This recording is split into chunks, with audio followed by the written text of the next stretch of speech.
Hello friends, welcome you all in my channel Life Science.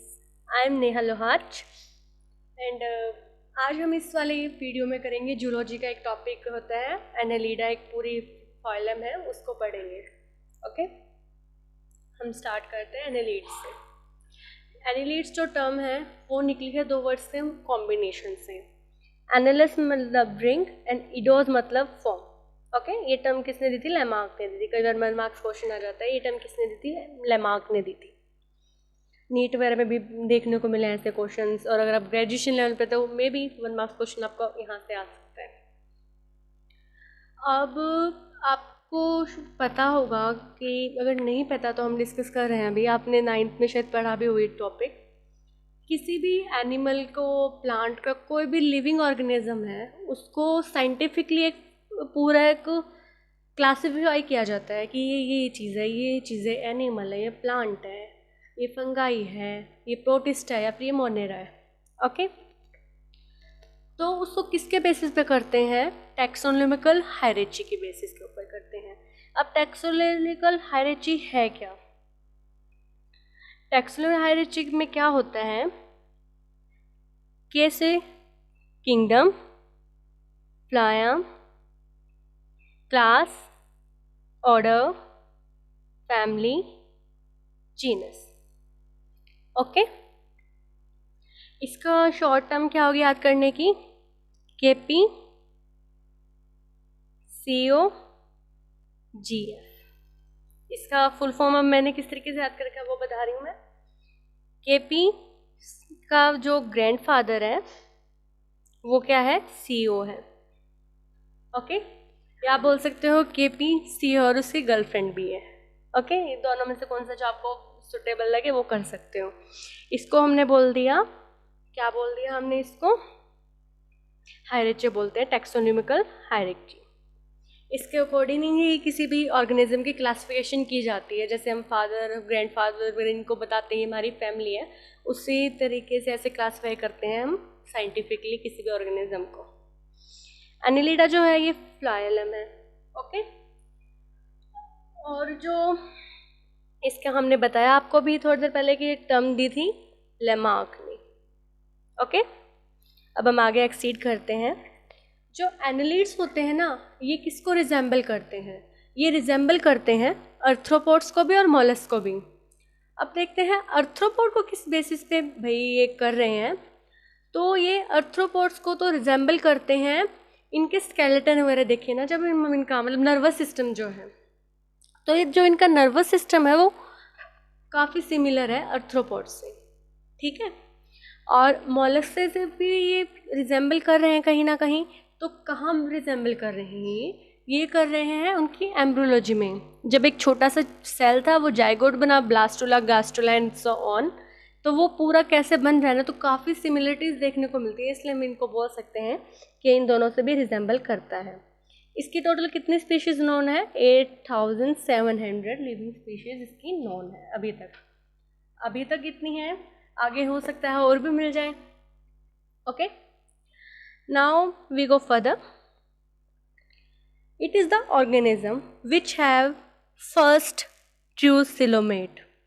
Coelom है जो, ये first ऐसा ऑर्गेनिज्म है जिसमें फर्स्ट टाइम ट्रू सिलेम मिली है। इससे पहले जितने भी होते हैं उनमें ट्रू सिलेम सिलोम नहीं मिलती है, इसलिए इसको बोला है फर्स्ट सिलोमेट एनिमल। और जो सिलोम है वो कौन सी होती है? साइकोसिलिक ओरिजिन की होती है। ये 1 मार्क्स क्वेश्चन आ जाता है कई बार नीट के टाइम भी, तो it's for the point to remember it. First animal to have a blood vascular system. अब देखते हैं, ब्लड वस्कुलर सिस्टम है इनमें, वो भी कंप्लीट है। ठीक है, क्यों? क्योंकि ये टेरेस्ट्रियल होते हैं, और टेरेस्ट्रियल होने की वजह से इनके अंदर कंप्लीट ब्लड सिस्टम देना पड़ेगा। जबकि एक्वेटिक में क्या होता है, पानी कईयों में तो ये होता है सर्कुलेटरी सिस्टम क्या है, पानी आया, उनकी नेसेसिटी जो रिक्वायरमेंट होते हैं वही कंप्लीट कर देता है, तो उनमें कोई सर्कुलेटरी सिस्टम प्रेजेंट होता है, या फिर इनकम्प्लीट सर्कुलेटरी सिस्टम भी मिलता है कईयों में। बट ये ऐसा ऑर्गेनिज्म था जिसके अंदर कंप्लीट ब्लड सर्कुलेटरी सिस्टम मिला है। और इसमें एक चीज़ और भी यूनिक है, हम ह्यूमंस हैं, हमारा जो ब्लड है वो रेड कलर का है, किसके प्रेजेंस की वजह से है? हीमोग्लोबिन की प्रेजेंस की वजह से है, जो रेड ब्लड सेल्स में होता है। Same in case of them, but इनके क्या है, इनके जो ब्लड होता है उसके अंदर हीमोग्लोबिन नहीं होता, वो हीमोग्लोबिन होता है प्लाज्मा के अंदर, जिसके कारण जो इनका प्लाज्मा का कलर है वो रहता है रेड, ब्लड नहीं, प्लाज्मा रेड रहता है इनका। ये पॉइंट आपको याद रखना है। ओके, हीमोग्लोबिन रेड रहता है, नो कि ब्लड नहीं रहता। क्या नहीं रहता? ब्लड नहीं रहता। Okay, now we go further. अब हम इनके जनरल कैरेक्टर्स को देखते हैं कि भाई इसमें कौन कौन से जनरल कैरेक्टर हमें मिलते हैं। It have bilateral symmetry. Symmetry दो टाइप की होती है, एक तो होती है रेडियल सिमेट्री, एक होती है बायलैटरल सिमेट्री। रेडियल सिमेट्री में क्या होता है, जिसमें हम किसी ऑर्गेनिज्म को मल्टीपल प्लेन्स के थ्रू इक्वल हाफ में कर सकते हो। जैसे कि स्पंजेस होते हैं, मान लो ये एक स्पंज है, इसको मैंने यहाँ से भी कट कर सकते हैं, यहाँ से भी कट कर सकती हूँ मैं, इसको यहाँ से भी कर सकती हूँ, यहाँ से भी कर सकती हूँ। तो मल्टीपल प्लेन में कट करने की वजह से इसको हमने बोल दिया रेडियल सिमेट्री। ओके, ये होगी रेडियल सिमेट्री। बट क्या है कि हमने पढ़ना है बायलैटरल सिमेट्री। बायलैटरल सिमेट्री क्या होगी, जब भी हम किसी ऑर्गेनिज्म को कट कर रहे हैं तो उस सिंगल प्लेन में ही कट करेंगे, जिसकी वजह से वो आइडेंटिकल पॉइंट्स में रहेगा, तो इसलिए उसको बोल दिया बायलैटरल सिमेट्री। जैसे कि हम किसका एग्जांपल लें, हम किसी का भी, जैसे एनालिड्स का भी ले सकते हैं। मान लो हमने ये ले लिया, हमने इसको बोला था रिंग फॉर्म है, बहुत सारे रिंग्स से बना हुआ है, ये मान लो हमने इसके मेटामर्स हो गए, सोमाइट्स प्रॉपरली बन नहीं पा रहा, ठीक है, तो हम इसको यहीं से कट कर सकते हैं ना इक्वल हाफ में, तो ये होगी ना इसकी line of symmetry. Line of symmetry तो यही होगी इसकी, है ना। तो हमने क्या बोल दिया इसको, बायलैटरल सिमेट्रिकल ऑर्गेनिज्म है ये। ओके, अब आ गया ऑर्गन सिस्टम ऑर्गेनाइजेशन। जो इसका ऑर्गेनाइजेशन है वो ऑर्गन सिस्टम का है। मतलब क्या होगा, बहुत सारे टिश्यू मिलकर एक ऑर्गन को बनाएंगे और वो किसी फंडामेंटल फंक्शन को शो करेगा, इसलिए वो जो फंक्शन करेंगे वो किसी स्पेसिफिक फंक्शन को करेगा परफॉर्म। उसके बाद आता है मेटामेरिक सेगमेंटेशन। मेटामेरिक सेगमेंटेशन में क्या रहता है कि है ना, बहुत सारी सेगमेंट्स होंगी, वो हमें आउटर रीजन में और इनर रीजन में दोनों तरफ शो होते हैं। ये इसका यूनिक करेक्टर है। ओके, ये वाला याद रखना आप, ये यूनिक करेक्टर है याद रखने वाला, तो इसको आप याद रखना। ओके, मेटामेरिक सेगमेंटेशन देखो, बाहर तो स्किन से होगी, मतलब एनुलाई या बोल तो मेटामर्स होंगी, वो बाहर से स्किन एक प्रोजेक्शन हो गया इनवर्ट इन साइड की तरफ, ऐसे मान लो ऐसे कर रहा है, ठीक है, यानी बहुत सारी सेगमेंट शो कर रहा है। आउटर तो कर रहा है स्किन से और इनर से कर रहा है सोमाइट से, सॉरी सीलोम से, ठीक है। हमने बताया ट्रू सीलोम होती है इसमें, फर्स्ट सीलोमेट एनिमल है जो इसमें ट्रू सीलोम है, और जो सीलोम होता है उसके अंदर सीलोमिक फ्लूइड प्रेजेंट होता है जो हाइड्रोलिक स्केलेटन प्रोवाइड करता है ऑर्गेनिज्म को। Okay, now we go further. इसमें जो बॉडी प्लान होता है वो ट्यूब विद इन ट्यूब होता है। एक ट्यूब है वो दूसरे ट्यूब के अंदर ओपन हो रही है, दूसरी ट्यूब वो तीसरे के अंदर ओपन हो रही है, ऐसे करके एक ट्यूब लाइक सिस्टम हमें मिलता है, इसलिए इसके बॉडी प्लान को बोल रहे हैं tube with in tube body plan. Okay, अब आगे नेफ्रिडिया। नेफ्रिडिया का क्या फंक्शन होता है, एक्सक्रीशन का। जैसे हमारी किडनी होती है ना, वैसे इनमें नेफ्रिडिया है। हमारे किडनी के अंदर बहुत सारे नेफ्रॉन्स होते हैं जो फिल्ट्रेशन का वर्क करते हैं, वो सिमिलर फंक्शन नेफ्रिडिया यहाँ पर परफॉर्म करेगा। और नेफ्रिडिया इसके साथ ऑस्मो रेगुलेशन का भी करेगा। ओके, कहीं ज़्यादा ऑस्मो मतलब ऑस्मेटिक जो चीज़ है उसको मेंटेन रखना पड़ेगा उसको, ठीक है, ऑस्मो रेगुलेशन ये करेगा। ये नेक्स्ट पॉइंट है। ओके, मिक्स में हो गया गलती से। सर्कुलर और लॉन्गिट्यूडनल स्मूथ मसल्स भी इसी में दिखती हैं, ठीक है ना। और ये जो ऑर्गेनिज्म है ना, मैंने ये लाइन भूल गई, ट्रिप्लोब्लास्टिक। ट्रिप्लोब्लास्टिक की मैंने 3 जर्म लेयर्स प्रेजेंट हो गई, जिसकी वजह से पूरा जो बॉडी है वो फॉर्म होगी। 3 लेयर कौन सी, एक्टोडर्म, मेसोडर्म, एंडोडर्म, वो कंसिस्ट करेंगे whole body of that organism. Okay, अब हम पढ़ते हैं इसका एक स्पेसिफिक मेंबर के बारे में। उससे पहले हम लोग एक बार इसका ये देख लेते हैं, ये इकोनॉमिकली इम्पोर्टेंस भी देख लेते हैं, एक एक पॉइंट हमें जनरल पता होना चाहिए। ये एज ए फूड भी यूज़ किए जाते हैं। अर्थवॉर्म जो होता है उसको हम बोलते हैं फिश बेट। फिश बेट क्यों कहा जाता है? फिश को पकड़ने के लिए हम इनको जो होते हैं जिससे फिश को पकड़ते हैं उनके ऊपर डालते हैं, एज ए बेट यूज़ करते हैं ताकि वो हम इजीली फिश को कैच कर सकें, इसलिए इसको बोला जाता है फिश बेट। और रीफ बिल्डिंग एजेंट्स भी होते हैं।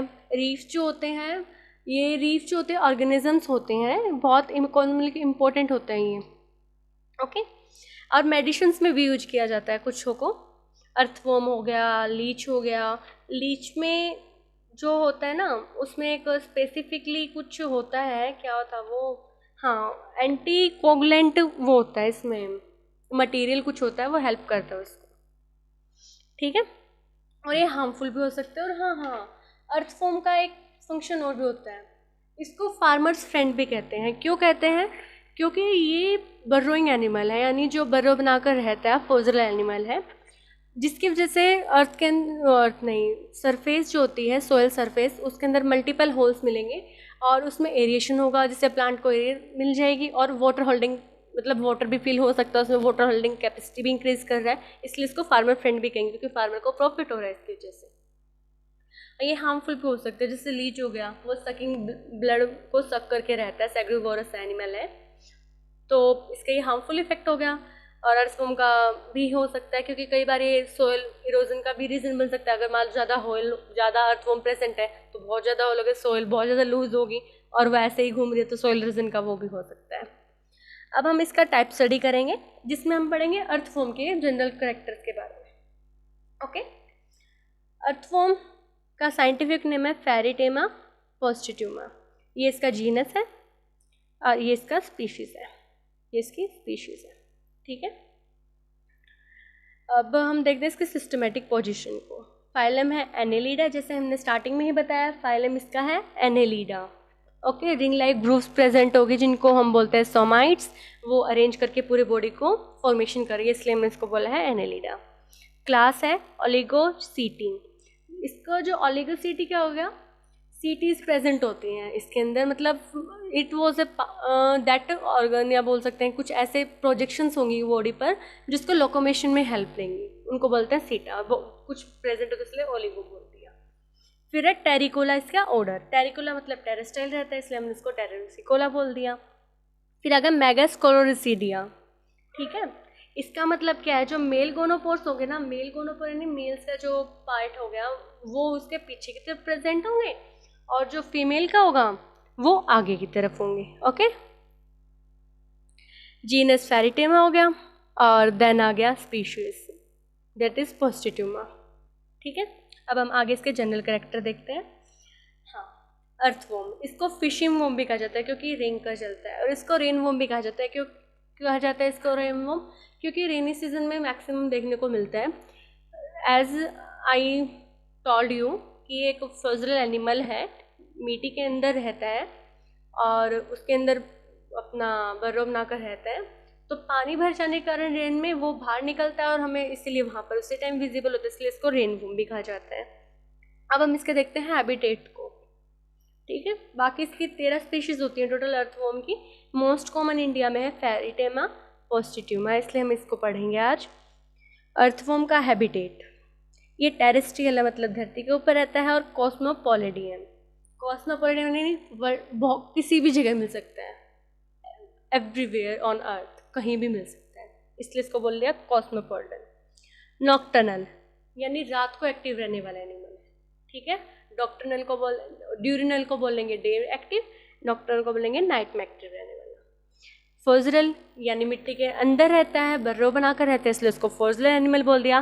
क्यूटेनियस रेस्पिरेशन, क्यूटेनियस रेस्पिरेशन मतलब अपने स्किन से रेस्पिरेशन करेगा। हम कहाँ से करते हैं? नोज से करते हैं। हमारा पूरा वेल डेवलप्ड रेस्पिरेटरी सिस्टम जो है वो नोज से स्टार्ट होता है बाहर से, इनका किससे होता है? स्किन के थ्रू होता है, जो क्यूटेनियस होती है।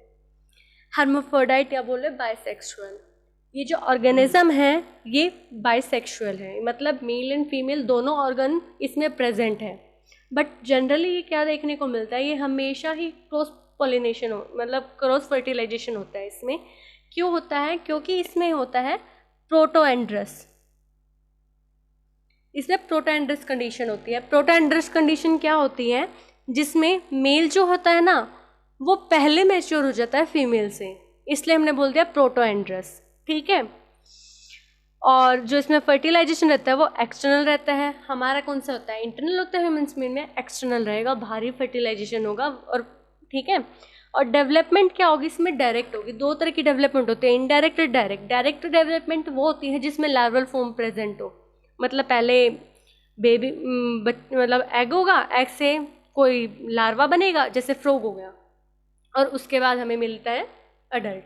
बट इसमें क्या है, एग है, डायरेक्ट यंग वन बाहर आएगा, no larva stage present in it. Now we go further. Creeping type seta locomotion, मैंने बोला था ना ओलिगोसीटी, जब मैंने इसका बताया था कि क्लास है किसमें सीटी प्रेजेंट होते हैं, ये इसको लोकोमेशन में हेल्प करते हैं। क्रीप करेगा सीटी के हेल्प से, ठीक है। स्टीप का कुछ ऐसा स्ट्रक्चर होता है, ठीक है। ये इसका स्ट्रक्चर हो गया जो होता है, इसको बोलते हैं बेस, और ये हो गया इसका नोडुलस, और ये होगी इसकी नेक, ठीक है। बेस जो होता है ये इमीडिएट पार्ट होता है, और ये बाहर होता है पार्ट जो इसको लोकोमोशन में हेल्प करती है, ठीक है। ऑमनिवोरस, ऑमनिवोरस कौन से ऑर्गेनिज्म होते हैं, वो जो वेजिटेरियन नॉन वेजिटेरियन दोनों चीज़ों खा सकते हो। मतलब कार्निवोरस यानी वेजिटेरियन यानी घास फूस भी खाता है, और कार्निवोरस मतलब दूसरे एनिमल्स को भी खा सकते हैं, उसको बोलते हैं ऑमनिवोरस, ओके। ये डेड एंड डीके के ऊपर ही नॉर्मली फीड अप होता है, ये चीज़ भी याद रखना। Cold blooded animal, cold blooded यानी पुइकोथर्मल एनिमल है, इनका जो ब्लड होता है वो कोल्ड होता है, जो ह्यूमंस होते हैं वो होते हैं hot warm blooded animal, eurythermal. But ये कौन सा है, प्यूकोथर्मल एनिमल। इसमें great power of regeneration observe होती है। क्या होती है, ग्रेट पावर है, नॉर्मली एनालिट्स में नहीं होती बट इसमें होती है। मान लो इससे कुछ हमने इसको बीच में से कट कर दिया तो ये पूरा इंडिविजुअली ऑर्गेनिज्म में कन्वर्ट हो सकता है, इसमें इतनी रीजनरेशन की कैपेसिटी होती है। तो ये वाला पॉइंट मार्केबल है, इसको याद रखना आप लोग। अब हम इसका बाहर का स्ट्रक्चर देखते हैं, ये लग रहा है ना अर्थवॉर्म है, अर्थवॉर्म, ठीक है। इसमें कुछ इसके जो इंडिविजुअल वो जो है ना सेल है, इसको बोलते हैं मेटामर या सोमाइट कहते हैं, ओके। इनके बीच का ये जो ग्रूव होता है इसको बोलते हैं एनेलाई, एनेलस, ओके। ये जो अंदर की तरफ ग्रूव हो रहा है दूसरा स्टार्ट होने से, मतलब ऐसे ये ऐसे ऐसे हो ना, इसको बोलते हैं हमने ऐसे है ना, मतलब ये हो गया, ये इंडिविजुअल तो होगी सोमाइट, ये हो गया एनेलाई, ओके। अब देखते हैं फर्दर, ये हो गया इसकी फर्स्ट मेटामर, इसको बोल दिया पेरिस्टोमियम, ठीक है। पेरिस्टोमियम के ऊपर एक प्रोजेक्शन होते हैं ताकि बर्रो बना सके, उसको बोलेंगे प्रोस्टोमियम, ओके। मान लो ये तो उसका वो हो गया फर्स्ट, ऐसे कुछ प्रोजेक्शन है ये दिखा रही थी इसमें, इसको बोल देंगे प्रोस्टेटियम, और फर्स्ट वाले सेगमेंट को बोलेंगे पेरिस्टोमियम। इसमें सेगमेंट्स का बहुत बड़ा खेल है, तो आप जब भी इस स्ट्रक्चर को बनाएं तो इसके सेगमेंट्स को साथ साथ नेमिंग करते चले ताकि आपको बाद में कंफ्यूजन ना हो। इसके सेगमेंट के बेसिस पे इसके मतलब स्ट्रक्चर को हम आगे पढ़ने भी वाले हैं, इसके सर्कुलेटरी सिस्टम, इसके सेक्सुअल मतलब जितना भी वो है रिप्रोडक्टरी सिस्टम, सब कुछ हम देखेंगे। उसमें हम इनकी जो नंबरिंग है ना सेल्स की, उनके बेसिस के ऊपर ही पढ़ने वाले हैं इनको। जो ये जो इतना चलता, ये तो हो गया फर्स्ट टू सेकेंड ऐसे चलता रहता है, ठीक है। ये आ गया क्लाइट्रम, ठीक है। ये वाले टर्म याद करने लायक है। ये कौन कौन से सेगमेंट से बनता है, 14, 15, 16, ठीक है। ये वाला रीजन हो गया क्लाइट्रम, इससे पहले वाला प्रो और लास्ट वाला पोस्ट, पोस्ट क्लाइट्रमिक रीजन ये वाला, ये प्री क्लाइट्रमिक रीजन में क्लाइट्रमिक रीजन मैंने जैसे आपको बताया। ये वाला 15, 16, 17 टर्म उसमें प्रेजेंट होता है, ये देखो यहाँ शो हो रहा है 14, 15, 16 में क्लाइट्रम वाला रीजन है, ओके। याद रखना इसको, जब भी आप इसका डायग्राम बनाओ ना आपको हेल्प करेगा ये वाला, ठीक है। और जो 14th है ना, इसके वेंट्रल साइड, कौन साइड, वेंट्रल, ओके। वेंट्रल में कौन सा होता है, फीमेल गोनोपोर होता है 14th के मिड में। और 17 है ना, ये 17 थी ये, इसमें एक पेयर होता है मेल गोनोपोर। मेल गोनोपोर वो हो गया जहाँ पर मतलब सेक्सुअल वगैरह ये जो कर रहे हैं उस टाइम में इनका हेल्प करता है, मतलब स्पर्म वगैरह रिलीज करने वगैरह में हेल्प करेगा। और ये जो है 17 एंड 19, ओके रिमेंबर इट। 17 19 में क्या होते हैं, जेनेटल पेपिलिया होती हैं जो कॉपुलेशन में इनको हेल्प करती हैं पकड़े रखने में, दूसरे आपस में एक दूसरे को पार्टनर में पकड़ने रखने में हेल्प करते हैं। ठीक है, हमने ये बता दिया, फीमेल गोनोपोर भी हो गया। ठीक है, और सीटा होता है ऑल ओवर इसकी बॉडी में प्रेजेंट है, देखो ये बहुत सारे मल्टीपल सीटा प्रेजेंट है लास्ट तक। और जो लास्ट सेगमेंट है इसको बोल दिया एनल सेगमेंट, और उसके ऊपर प्रेजेंट होता है एनस। एक चीज़ और देखिएगा आप, इसमें माउथ प्रेजेंट है यहाँ पर स्टार्टिंग में, और यहाँ पर एनस है, यानी इसका डाइजेस्टिव सिस्टम है ना जो वो कंप्लीट है, माउथ और एनस दोनों प्रेजेंट है इसलिए। ओके, आपको मे बी सारा डायग्राम समझ में आ गया होगा। और इस डायग्राम को एक बार प्रैक्टिस कर लेना, आपको मतलब इजीली समझ में आ जाएगा। और इनका जो ये भी सेगमेंट्स मैंने लिख रखे हैं ना, इनको अच्छे से याद रखना, क्योंकि इस सेगमेंट के बेसिस पे ही हम इस ऑर्गेनिज्म को पढ़ सकते हैं और हमारा ईजी रहता है। ठीक है, और इसमें अपर्चर्स कितनी होती हैं, इसमें 5 अपर्चर्स होती हैं, 5 नहीं 7 अपर्चर्स होती हैं। ठीक है, यहाँ पर माउथ हो गया। ठीक है, और जैसे ये मान लो 5th है, 5th 6th 7th 8th और 9th, 5th और 6th के बीच में, 6th और 7th के बीच में, 7th और 8th के बीच में, और 8th और 9th के बीच में प्रेजेंट होता है स्पर्मेथिका। इनके जो बॉर्डर होता है ना उस पर प्रेजेंट होता है स्पर्मेथिका, जो स्पर्म्स को स्टोर करके रखता है। ऑलराइट, फिर हम 2 अपर्चर होगी, ये फिर फीमेल गोनोपोर हो गया 1 अपर्चर। डोर्सल पोर्स भी होते हैं, इनकी डोर्सल साइड देखते हैं ना, ये तो हमने वेंट्रल साइड पढ़ी, और पहले वेंट्रल ही कर लेते हैं। चलो, एक ही गोनोपोर वाला हो गया और एक ही वाला हो गया कौन सा, फीमेल गोनोपोर, एक ही वाला होगा जेनिल पेपिला। 2 ग्रुप होते हैं, 2 पेयर प्रेजेंट होते हैं, एक तो होता है इसका 17th में, एक होता है 19th में। फिर मेल गोनोपोर आ गया। फिर हम जो नेफ्रीडिया होते हैं, 3 टाइप के नेफ्रीडिया प्रेजेंट होते हैं, इसमें उसको हम फर्दर पढ़ेंगे। ओके, उनके में अपर्चर्स आपको देखने को मिलेंगी, और डोर्सल पोर भी मिलेंगे आपको। डोर्सल पोर होते हैं दूसरी तरफ, इसकी दूसरी तरफ आपको ऑब्जर्व होंगे। ठीक है, और लास्ट में है एनस। इस तरीके से इसमें टोटल कितने पोर्स प्रेजेंट हो गए, 7। कौन कौन से, माउथ, एनस, ये हो गए डाइजेस्टिव सिस्टम की। ओके, फिर अगर फीमेल जेनाइटल पोर, वो कौन से में है, 14th सेगमेंट है, उसके मिड में है, वेंट्रल साइड में। देन आ गया मेल जेनाइटल पोर, ये कौन एक पेयर में प्रेजेंट है, कौन से 18th सेगमेंट पे प्रेजेंट है, वेंट्रल साइड में। नेफ्रीडियोपोर, इसकी पूरी बॉडी पे नेफ्रीडिया प्रेजेंट होते हैं। ओके, मैंने आपको अभी बताया था, एक्सेप्शन भी है, लेकिन फर्स्ट और जो सेकंड है ना, माउथ और उससे नेक्स्ट वाले जो सेगमेंट है, उन दोनों में कोई नेफ्रीडिया आपको देखने को नहीं मिलेगा। ठीक है, नेफ्रीडिया पूरी बॉडी पे एक पोर ये हो गया। फिर आगे डोर्सल पोर, जो डोर्सल साइड में इसको ऑब्जर्व लेंगे मिडरिब रीजन पे, बीच में एक ऐसे मान लो ये पूरा अर्थवोम है, इसके वेंट्रल साइड में पूरा ऐसे यहाँ पर है, सॉरी पूरा ऐसे जा रही है मिडरिब, ऐसे उसके प्रेजेंट होंगे बहुत सारे, ऐसे वेंट्रल साइड पे प्रेजेंट होंगे। ठीक है, ऐसे प्रेजेंट होंगे उस पर बहुत सारे। स्पर्मेथिका पोर्स थे कौन कौन से के बीच में थे, 5th से 6th, 6th से 7th, 7th से 8th, 8th से 9th, एक पेयर प्रेजेंट होता है हर सेगमेंट में। टोटल कितने हो गए, यानी 8 पोर वो हो गए। फिर आगे जेनेटल पेपिलिया, जो कॉपुलेशन में हेल्प करते हैं, कौन कौन से में थे, 17 में और 19 में। ओके, आज का लेक्चर हमारा इतना ही रहेगा इस वाले में। इस चैप्टर के बारे समरी देख लेते हैं आज हमने क्या क्या पढ़ा है, ताकि रिवीजन होता रहे। रिवीजन बहुत मस्ट है किसी भी चीज़ में।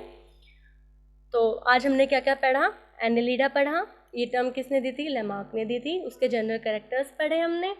फर्स्ट ट्रूसिलोमेट एनिमल था, कम्प्लीटली वस्कुलर सिस्टम इसमें, सॉरी सर्कुलेटरी सिस्टम इसमें प्रेजेंट था, ब्लड था, सॉरी प्लाज्मा था, रेड था, हीमोग्लोबिन प्रेजेंट होने की वजह से। टाइप स्टडी किसकी हमने स्टार्ट की, अर्थवॉर्म की, जिसका साइंटिफिक नेम क्या था, फेरिटेमा पोस्टिट्यूमा। इसकी सिस्टमेटिक पोजीशन देखी, फिर हमने इसके हैबिट और हैबिटेट को पढ़ा, और इसके अभी बॉडी अपीयरेंस को देखा कि कौन से पोर प्रेजेंट है, कैसे सेगमेंट्स अरेंज हैं। अब हम इसके डिटेल स्टडी स्टार्ट करने वाले हैं नेक्स्ट क्लास से। नेक्स्ट क्लास में I will discuss it's digestive system. उसके लिए आपको ये सेगमेंट्स जो है ना इसकी याद होनी चाहिए। एक बार आप प्लीज़ इसकी जो सेगमेंट्स है उसका डायग्राम की बार प्रैक्टिस कर लीजिएगा, कौन सा पोर कहाँ है, ये आपको अभी तो शायद थोड़ा टिपिकल लगे, बाद में जब हम इसका रिप्रोडक्शन पार्ट करेंगे ना, उस टाइम आपको बहुत हेल्प करने वाली हैं ये अपर्चर्स। और नेफ्रिडिया वगैरह का भी जब हम पढ़ेंगे कौन कौन से नेफ्रिडिया, उस टाइम भी आपको हेल्प करेगा कौन कौन से सेगमेंट में कौन सा नेफ्रिडिया है। तो एक बार आप प्लीज़ इसके सेगमेंट की वो कर लेना। Thank you all, please like share and subscribe my video, and अपने फ्रेंड्स को भी सेंड करना ताकि उनको भी ये मटेरियल प्रोवाइड हो सके। I will try my best कि मैं आप लोगों को बेस्ट मटेरियल प्रोवाइड करूँ। Thank you to all.